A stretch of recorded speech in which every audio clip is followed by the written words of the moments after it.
Hey everybody, welcome back to Trekyards. I am Captain Foley. I am Connor Coggins and guest. Well, feels like a guest. Back in our homes once again. Stuart, spill the beans that everyone's already heard, but it's beans nonetheless. Well, in case you guys didn't hear, Brent Spiner is coming back to reprise his role as Data before Lore. Who knows, really? Although he's kind of himself spilled the beans and said it's Data. But yeah, he is back, and we saw him in the new Picard trailer, and we're going to talk about that today because there's a few things we need to discuss. Definitely one of the most yay moments that none of us were expecting.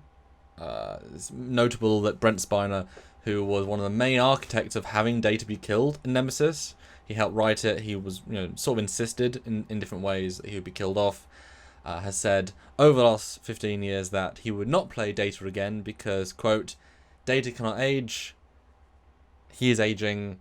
He would not play Data again because he looks too old. Obviously, you've seen latest in the last few years, especially Captain Marvel, you can do digital de-aging, although that is very expensive and really mostly for movies. Or you can just create a well-crafted explanation as to how. But they offered him enough money. They offered him enough story. Brent is back. One of the most iconic characters in all of Star Trek. What did you think when you first saw this image? I'm amazed with what I was seeing and hearing. Just to hear his voice say, I can see that, Captain, just sent a chill down my spine. That was awesome. So good job on that. However, going back and rewatching it a few times, I noticed how odd he looked. And I thought for sure this was before just because of the brightness of the eyes. And just it doesn't quite look as subtle as it did last time we saw him in Nemesis. Something's going on with the face. Plus, it also feels a little bit plumper. It does look like it's maybe been CGI de-aged.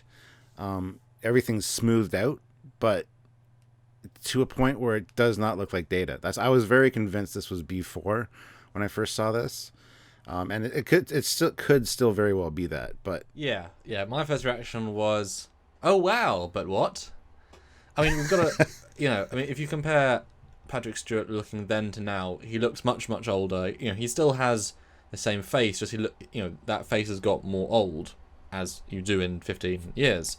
So Brent Spiner, we're lucky he looks so young and young and thin. Obviously we had William Shatner, who, as he grew up, he grew out. To the point that you then get bigger Shatner and smaller Shatner. So the fact that Brent still looks so good is wonderful for him. He's always kept in good shape. I think the last couple of years, like 5 or 6, he's put a bit more weight around the cheeks, and also him there. When you add the makeup, it's not the same face anymore. So it could, at a very simplest level, just be his face is slightly different.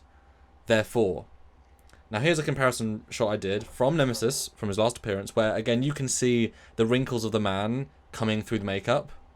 He doesn't look the same if you go back to the first Data. So that's then with this new Data, which is literally 20 years on, in terms of internal time logic. He actually has less wrinkles around the eyes. The entire bottom bit, this bit looks fake. It's interesting that the top of his head is even more wrinkly. Nowadays, you could easily do a prosthetic mask. I mean, for Odo's entire prosthetic mask. But for the Klingons in Discovery, they're very thin latex. You can do so maybe he's just got a lower bit to hide the lower age wrinkles, and that's why it's just a bit of mask over his face. That's why it looks so different. Or it's just his face is bigger, or there's some CGI, but again, why would you leave the top wrinkles? And he said he's not going to be in it a lot. He's not going to be in every episode. So if they were going to do the CG de-aging, I think that'd be probably the best way to go, considering that it is expensive. And if he's not in very many scenes, I think that'd probably be the way to go. So I don't know. I mean, having prosthetics on would definitely make for the bigger cheeks, the jowls being a little bit bigger. But I don't know if they would go that route. And if you say, right, this de-aging effect will take 7 months, 5 million plus paying Brent, or put some makeup on him, it'll cost 50,000. It's done today. So there is that ratio of, well, is it worth it? Is it not? And you can just do subtle de-wrinkling, but given that his skin has so much texture, you have to re-add that on top, so it doesn't quite work. I do also want to bring up one small thing that when even though we associate the TNG films with the future, they were still filmed in the pre-digital age. It was still that sort of hybrid point. I mean, even the first Contact had miniatures still. Nemesis, that the crash sequence is all miniature work. So there is that. Nowadays, you don't do that sort of stuff anymore. So it was still the older era, not fully, but whatever. So they filmed these things in a certain way, but nowadays you film all TV or movie pretty much on the one single camera called Red Epic and the different variations within that brand. You get a lot more detail out of that. You can do up to 8K, and they will film these raw masters at a much higher resolution just because future-proofing. And so this is the first time we're seeing a 4K master, which means you're going to get more crisp detail anyway, whereas Nemesis was done in a different way. So that could also just be partially the because we're seeing more detail. You have seen the supplementary interviews and stuff where Brent kind of spilled the beans a little bit and said that he is playing Data. And B4 is actually the one disassembled in the drawer. Now, if that's a red herring to just throw us off the scent, fine.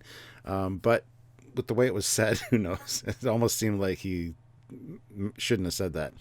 I mean, we know there are 2 Sung androids still functional in the galaxy. The Data model was blown to 1,000 pieces, and as I said in our general review, those people that claim that that's Data disassembled, I mean, he didn't survive a sword through the chest. He couldn't survive a Nemesis level explosion when the entire ship is vaporized. I mean, he's not, as the joke is said, he's not made of the Discovery Enterprise Pike door material, which can survive anything. If he was, he'd be fine, because that storytelling at its laziest. But this is either lore or B4. My gut before I heard Brent's was that it was lore, because he exists as a more advanced, more functional version of the cybernetic Data version, and so if, say, for some reason they need a Data back, even though it's not necessarily moral to override law with the Data, memory engrams, maybe you need him to that extent. So what do you have? You have the law version. Can we try and reverse engineer putting Data in law's body, and get him back in some form? Well, I do think this and the end are not connected per se. Yeah, the thing that threw a lot of people off, I think, with this image of him in the drawer is the fact that the torso looks like there's some singeing, some kind of dirt, some kind of, either damage from something, which, again, makes me think perhaps lore, maybe something, or, I mean, B4 was also on a planet with, exposed to the elements, too, as well. But I think that it's that those black marks on the torso that really made people think, oh, this is Data from the explosion. And it's like, I was thinking the whole time, no. I kept saying, in my opinion, he got vaporized. He was right beside the Thalaron core when it exploded. And then everybody was like, oh, Thalaron radiation only affects organics. And I'm like, I know that, but it's an explosion. And you would think, I'll be honest with you, that if his body survived completely intact, not a single eyebrow burned off, that they would scan for that, find him, and wouldn't have to have a funeral for him, and be sad. Because if the entire ship explodes and he's the only thing surviving, they would detect, sir, one thing survived. It's Data! Yes, he's completely intact. Only 3 black singe marks. Yay! It's been 20 years. Who's to say that this version of Android was taken out of storage, reassembled, whatever, put back in? I mean, there's any level of story could happen between that. I mean, think of when we saw our C-3PO in Force Awakens. He has a red arm. Why? Because they can sell toys. Yes, but also narratively because something happened in between the movies, and that's the only reason he had a red arm, because there was a story that they wanted to add mystery of. It was just to sell toys because they own a new license of C-3PO. So anything can happen in these 20 years. I mean, that's a long time. But it is fun to speculate, but we're really going on not much information. So I don't know. I'm really hoping that it's even been speculated that he might live in the form of a mobile emitter now, because it's 20 years on since Voyager got back. We have the Doctor who has a mobile emitter. He could be a holographic Data. That's been speculated as well, which I have no problem with if it's done properly. It would make sense, actually, if B4's matrix couldn't, handle all of Data's consciousness and memories, to upload that to a computer core, a holographic matrix, and have a holographic Data. But then you would think he might make his appearance more human-like, because he always wanted to be human, so he might, if you're a hollow matrix, you can make yourself look like anything. So... Well, that's the intriguing thing about The Last Moment. He calls him Captain. Yes. And which could be a flashback. It could be, although Patrick said specifically that he's filming a flashback next week. He actively didn't want to be in uniform. He fought against it, but then he fought to have it next week's flashback because it added more context. So this this is not the same scene then. Also, we're hoping that it'll be a flashback of Picard in his normal uniform, but I think it'll be him after, because then you can sell toys of him in the new uniform. Because that's really more important. And you can put that imagery in video games and Star Trek Online, you know, that's more important. Anyway, but this end image is like I say, calls him Captain, which sets a specific tonal context. And obviously, as you can see in the scene in the shot by shot comparison, as I said in the general review, if you do look at what the shot was very clever, but it did pan down just a smidge for about 12 frames, and you can see he is wearing a yellow collar with a little bit of blue, or the dark charcoal grey, and that would seem to imply that in this moment he is wearing a First Contact style, or at least the next iteration after the First Contact style. I would be fine with seeing him wear that with the new com badge. That would be a fine transition, or maybe he's wearing Admiral. There's things you can do with that, but this implies to me that if he's saying Captain, this is a direct, computer, show me Commander Data circa 2279. Data, yes, Captain. Tell me about this again. Well, Captain, it's that sort of interaction.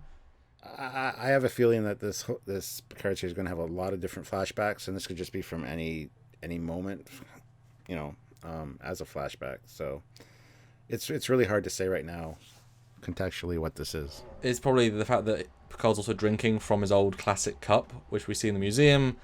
That's also another hint to that point in his life. I mean, you can have the same cup for 45 years, that's fine, but another hint of it being that point. Like he said, again, computer recreate Enterprise D crew quarters, or E. There's things you could do to get easy brownie points, depending how far the tech goes, because now I could see them having, a holographic emitter this size, which, sits on a table, makes an entire room into a new room. Obviously, you have to use physical furniture, because it can't create necessarily anything tangible, but you put a chair there, it makes the chair a new chair, and then you sit down, hey, and I'm in my old room. We're going to call this one a wrap. We want your thoughts, though, guys. What do you think about Data, B4, lore, all that? Put it down in the comments down below. We'd love to hear your thoughts on this matter. What do you think about our thoughts? And are you looking forward to seeing... were you excited that Brent was in the trailer? Let us know in the comments section. Very, very cool little add to this trailer. I'm very happy we saw it. I'm glad Brent came back, which we kind of speculated he might. But or he should. Yeah. Could. Yes. But yeah, and guys, as always, don't forget to hit like, subscribe to the channel. Make sure you're subscribed. That's very important. Click the notification icon. We got a lot of breakdowns coming out with all the new lower decks, short treks, all this cool stuff coming out. So click the notification icon so you get notified when we upload. And of course, join our Super Chat lives every single day this week, talk about the multitude of topics. Join them, be part of the conversation, and help the channel out. And support on Patreon if you want to support us out directly, via a monthly basis, or one-time donation at trekyards.com, via the donate button. So many ways, so many great ways, and you'll see content with us either way. But if you can help, please do. That's right. So until next time, guys, I am B4. I mean, Lore. I mean, Data. I mean, Captain Foley. That's right, Captain. Goodbye.